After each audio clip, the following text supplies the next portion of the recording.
It was a regular day, or so it seemed, when a young black boy with Down syndrome was confronted by police officers in his neighborhood. The situation quickly escalated, with the officers bullying him, mocking him, and treating him like a criminal, just because of who he was. It was hard to watch, especially when this boy couldn't understand why he was being targeted. But what happened next would completely change the course of this encounter. As the officers continued their harsh treatment, they had no idea who his father was. Then they found out, and that's when everything changed. The power dynamics shifted in an instant, and suddenly, the very same officers who had been so aggressive were on the defensive. How did they react? What was the boy's dad capable of? Stay tuned, because this story isn't over yet, and it will leave you speechless. The boy, named Malik, had always been a target for bullies, not just because of his disability, but because of the community he lived in. His family had been struggling for years, trying to make ends meet, yet Malik's mom always taught him to stand tall and never let anyone make him feel less than human. That afternoon, Malik had been walking home from school when the police stopped him. They claimed he was acting suspicious, but in reality, it was just a young boy, confused and alone, with no idea why they were even talking to him. The officer's tone was harsh, their questions unreasonable. Malik didn't understand why they were treating him this way, and when he started to cry, the officers only mocked him further. But just then, a black SUV pulled up, and out stepped a man who carried himself with an air of authority, someone you didn't mess with. Malik's dad had arrived. The man who stepped out of the SUV was no ordinary father. Malik's dad, Jamal, had built a reputation in the community over the years, not just as a successful businessman, but as someone with deep ties to powerful figures. He was known for his calm demeanor, his ability to handle any situation, and most importantly, his unwavering commitment to justice. But even with all his success, Jamal never thought he'd have to face something like this: his son, a child with Down syndrome, being treated like a criminal for no reason at all. As Jamal approached, the officer's body language shifted. They suddenly seemed uncomfortable, unsure of what to expect. Jamal kept his eyes on them, his voice steady but sharp. "What's going on here?" he asked, his words cutting through the tension in the air. The officers hesitated, exchanging nervous glances. One of them, the lead officer, tried to justify his actions, muttering something about suspicious behavior. But Jamal wasn't buying it. He could see the fear in their eyes, and he knew exactly why. They hadn't realized who he was until that moment. The scene began to draw attention from people walking by, some stopping to watch, others pulling out their phones. Jamal could feel the weight of the situation grow heavier, not just because of the injustice his son was facing, but because he knew what this could escalate into. Was this going to be just another case of police overreach, or would Jamal take matters into his own hands? Malik, standing silently beside his dad, was still trying to process what was happening. His innocent face, marked with confusion and fear, contrasted sharply with the anger building in Jamal's chest. The officers could no longer pretend they hadn't crossed a line. But even as they faltered, it wasn't clear whether they would back down or escalate. The tension hung in the air like a storm ready to break. Would this be the moment that would change everything, or would Malik's father have to make a choice no parent should ever have to make? The tension in the air was palpable, and it felt as though time itself had slowed. Jamal stood still, but his every movement was filled with purpose, every muscle in his body coiled tight with barely contained fury. The officers, now realizing the gravity of their mistake, were scrambling to cover their tracks. But it was too late. Word was spreading fast. A few bystanders had already started filming, and more were arriving by the minute. Jamal could feel the weight of their stares, and it only intensified the pressure. One of the officers, trying to regain some control, stepped forward, his voice shaky. "Sir, I don't think you understand." "I understand perfectly." Jamal cut him off, his voice low and dangerous. "You're harassing my son, and I'm not going to let it slide." The lead officer stepped back, clearly unsure of what to do next. His partner, the younger one, seemed to sense the impending disaster and muttered something under his breath, almost like he was trying to talk himself out of the situation. But it was too late for apologies or explanations. The damage was done. Jamal's hands clenched into fists, his knuckles turning white. He knew he had to be careful, not just for Malik's sake, but for the potential consequences of what was unfolding. Malik, still standing next to him, looked up at his dad with a mix of confusion and trust. He didn't understand everything happening around him, but he knew his dad would protect him. Jamal put a hand on Malik's shoulder, his touch reassuring yet firm, and turned his attention back to the officers. "I want your badge numbers," Jamal demanded, his voice rising, the pressure in his chest almost suffocating. "And I want your supervisor here now." The officers exchanged glances again, and it was clear they were stuck. They had no choice but to comply. But even as they began to pull out their paperwork, the sound of sirens in the distance grew louder. Jamal's heart raced. Was it backup? Was it their own department coming to back them up? Or was it someone else responding to the growing crowd? The possibility of things spiraling out of control was all too real. Jamal couldn't help but wonder, if the situation escalated any further, would it be just another headline, another tragic story of a black father fighting for justice for his son? Or would this be the turning point that would finally shine a light on the truth? Everything hung in the balance. As the sirens grew louder, the tension in the air thickened.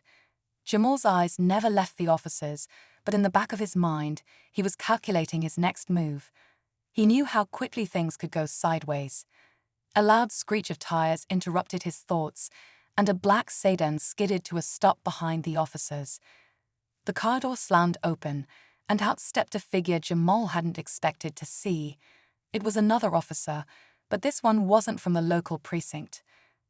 The newcomer's presence was like a cold gust of wind, sharp, unsettling. He wasn't dressed like the others. His uniform was darker, more tactical, and his expression was unreadable. As he walked toward the scene, the bystanders instinctively fell back, sensing something was wrong. Jamal's heart skipped a beat. The man didn't look like he was here to de-escalate. "Jamal," the man said, his voice low but deliberate. It wasn't a question, it was a statement. He knew who Jamal was. Jamal's blood ran cold. He recognized the voice. This man wasn't just any officer. He was part of an elite unit that handled high-profile cases. The kind of cases that involved power, politics, and things no one outside of certain circles ever got to see. Jamal took a slow breath, his gaze never leaving the man. "You've got a lot of nerve showing up here," Jamal said, his tone steady but filled with an anger he couldn't quite hide. The man's lips curled into a tight smile, but there was no warmth in it. "I don't think you understand the situation, Jamal. This isn't about your son anymore." Jamal felt his chest tighten. What was he talking about? Was this some kind of intimidation? His eyes flicked to the officers, who now stood motionless, almost as if they were waiting for permission to speak. "What's it about then?"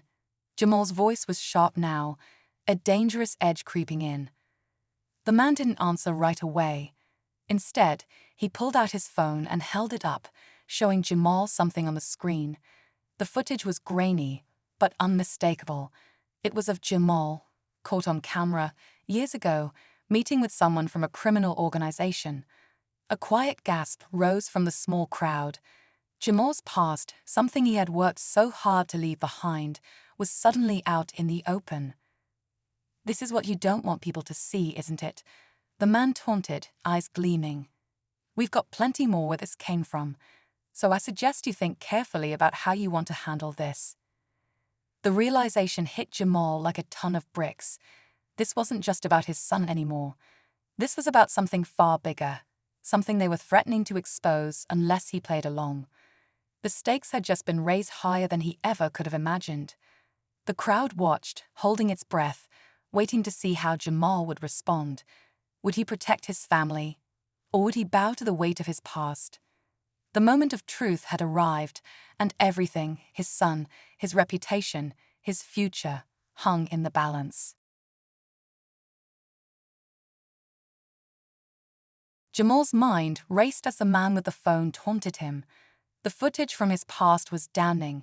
He had spent years distancing himself from that world, trying to give his family a better life. He couldn't let it all unravel now, not in front of Malik, not in front of everyone watching, but he knew he had no choice.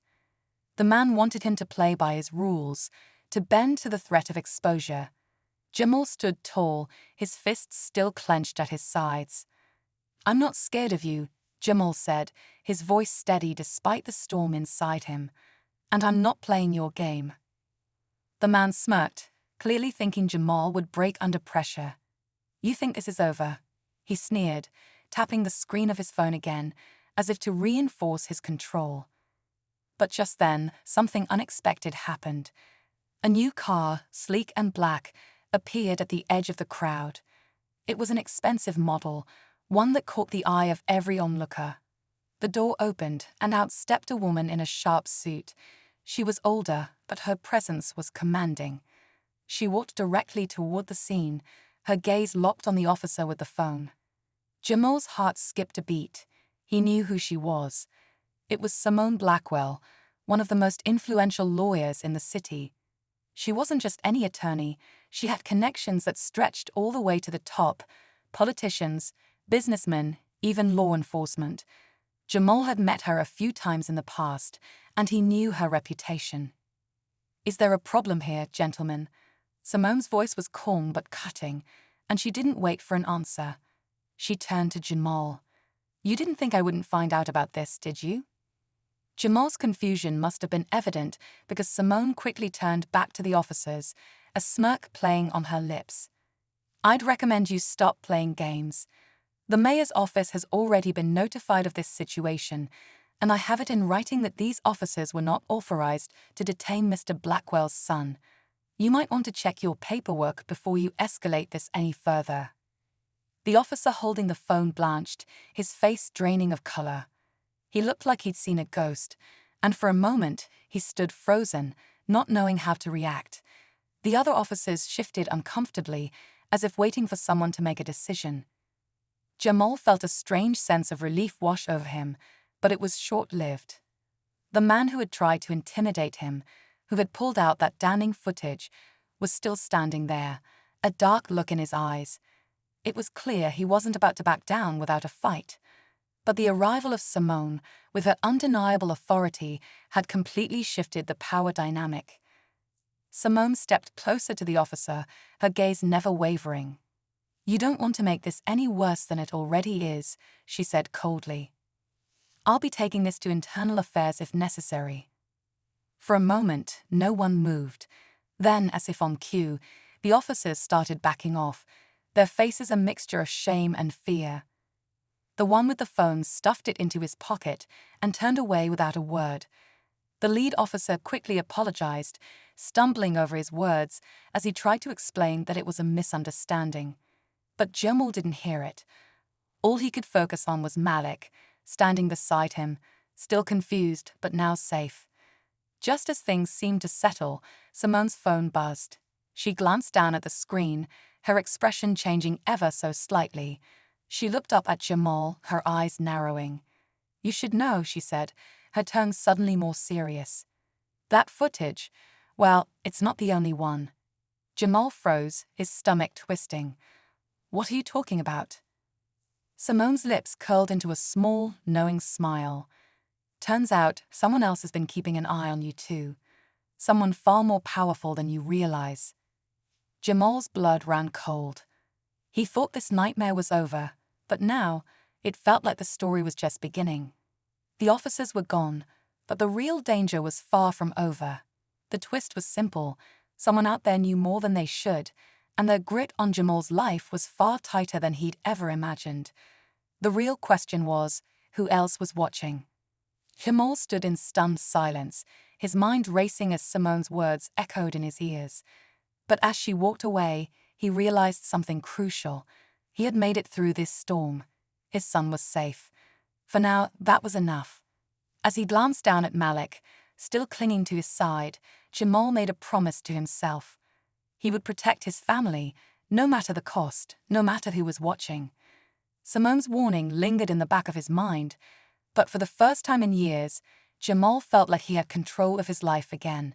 His past might still haunt him, but it didn't define him. The officers had retreated, the crowd had dispersed, and the day was slowly returning to normal. But Jamal knew one thing for sure: the world was watching, and he wouldn't let it break him. For Malik, for their future, the fight was far from over, but Jamal was ready.